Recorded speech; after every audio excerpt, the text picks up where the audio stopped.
He calls himself an urban anthropologist who tells the story of the neighborhood he's always called home. We recently caught up with Roman Villarreal, whose art is going beyond his native South Chicago to a museum in River West. Here's CBS 2's Jim Williams. Well, basically, this neighborhood, I kid around with people, we almost made it to middle class. Artist Roman Villarreal was born in the South Chicago neighborhood and has lived here ever since for 72 years. It runs deep in his soul, and its history is at the root of his work. This was a steel town. This is a neighborhood where basically everybody lived around the steel mills. And everyone thought it would stay that way. That was everybody's dream, even myself.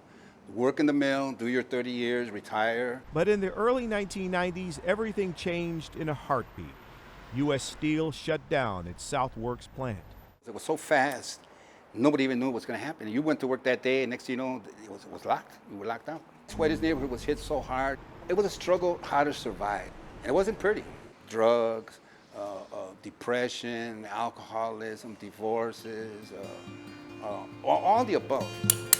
But not for Roman. Instead, it was his chance to finally do not do what he expected to do, but what he was meant to do, create art. It was a gift. I had the gift of shaping, my mother said, since I was a little guy. Some of his first efforts were what he calls guerrilla art, done quietly, anonymously, in public places, like the Mermaid, a lofty sculpture at 48th Street and the Lake. If you live in Hyde Park, you probably know it. What virtually no one knew for decades is who created it.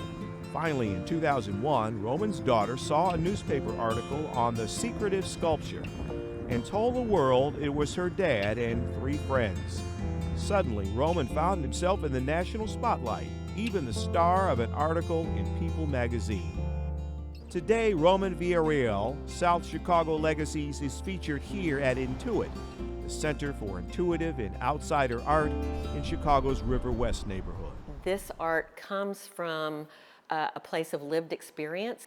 In Roman's exhibit, you can see his response to his youthful experiences, his response to what happened in his community when the steel mill shut down. There's urban tragedy. It's a mother and 2 sons who were killed in the early violence here in this neighborhood. I've already lost 5 family members to gang violence. The youngest one was 18. But there's also the Rainbow Lounge, stepping back in time to a neighborhood spot with live music and dancing.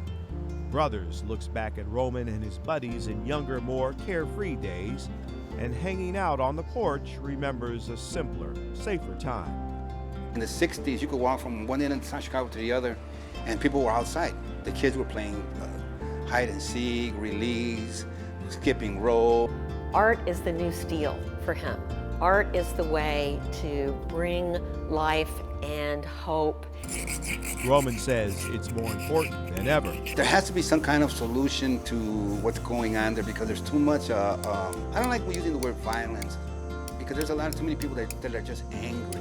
I just hope that there's some way that we could live in some kind of harmony. I won't say peace, just harmony.